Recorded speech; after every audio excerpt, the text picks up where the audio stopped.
Hello viewers, I'm Lizzie Saka from Malawi, and today I'd like to show you how to make a vanilla cake. This cake you can just eat without decorating, or you can have it decorated. So we need 2.5 cups of cake flour.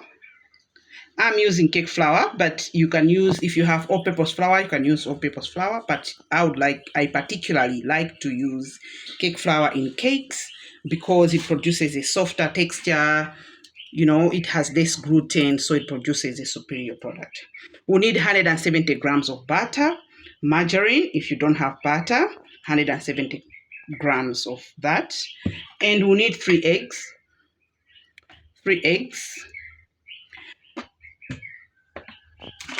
baking powder, which I'm going to put into my flour. So I need 2.25 teaspoons. This is my teaspoon. 2.25 teaspoon of baking powder.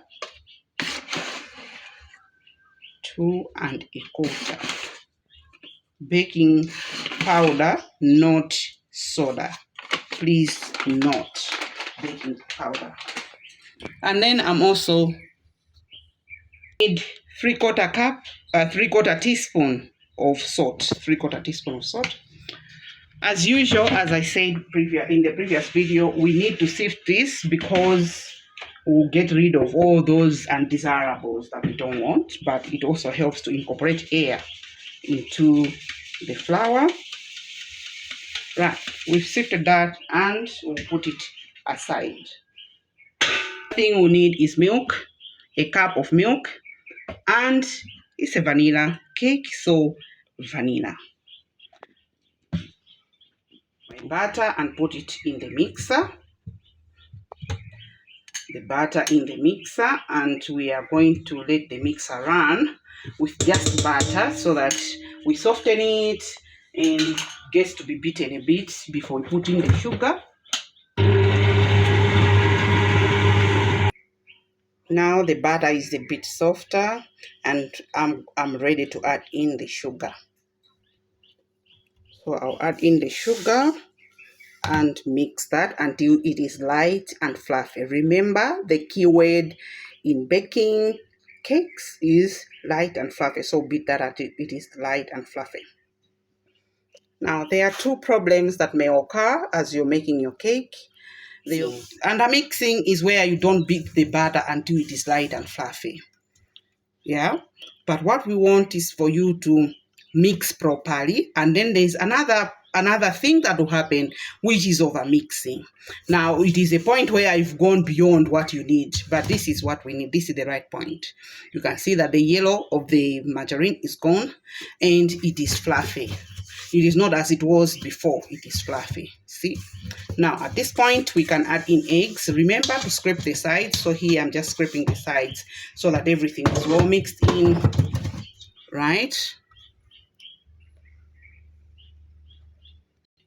Now I'm just going to start with 1 egg, and then after 1 egg I'm going to mix that.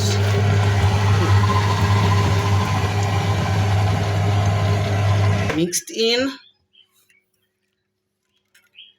And now we are going to add in the second one, and we are going to mix.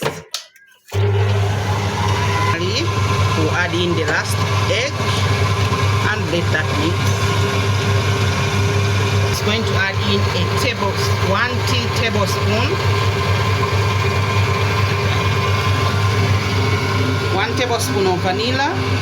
It's a vanilla cake after all, so we are going to add that and mix. So we reached that point where we've mixed in the vanilla, the eggs, the sugar, the butter.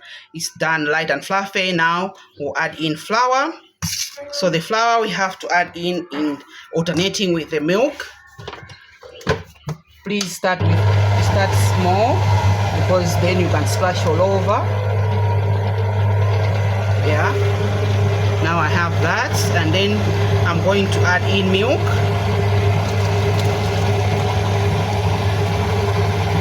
Maybe half of the milk, and I'm going to add in the flour.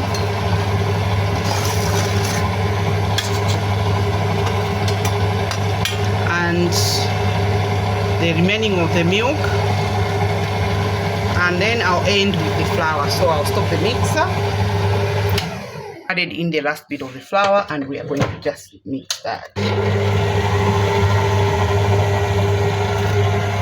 Make sure that you don't overmix.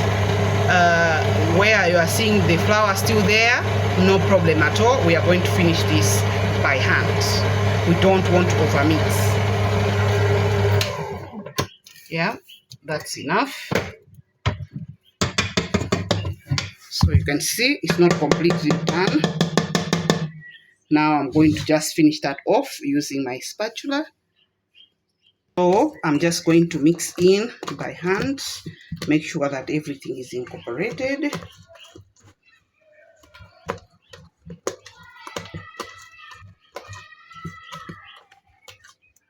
We are done with the mixing. Now we are just going to put into pre-lined pans.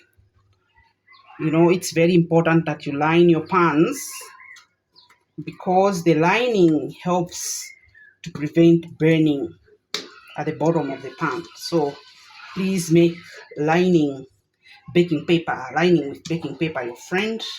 So I'm just going to put into these 2 pans because it's a small cake.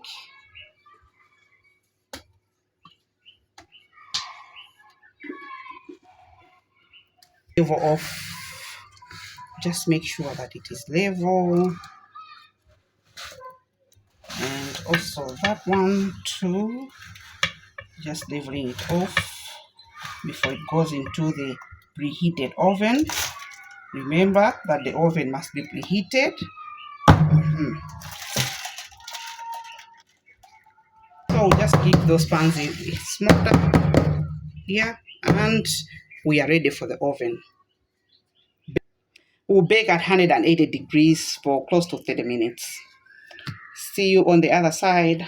Here we are after the 30 minutes, and the cake is done. How do we know that the cake is done? We have to insert a skewer, and if it comes out clean, then the cake is done. But also, some will look for the brownness when it is brown, but that can be misleading. And a cake that is done is going to pull away from the pan. So you can see the cake has pulled away from the pan. It's sort of like a little bit of some shrinkage away from the walls of the pan. Yeah, so if you like these videos, subscribe, like, share, and leave us a comment. Give us feedback on how you are finding making these cakes. The next time that we meet, we are going to decorate this cake. For now, we are going to let it cool and we'll get them out of the pan, and we'll decorate them. We'll learn how to decorate the cake. See you on the other side. Bye.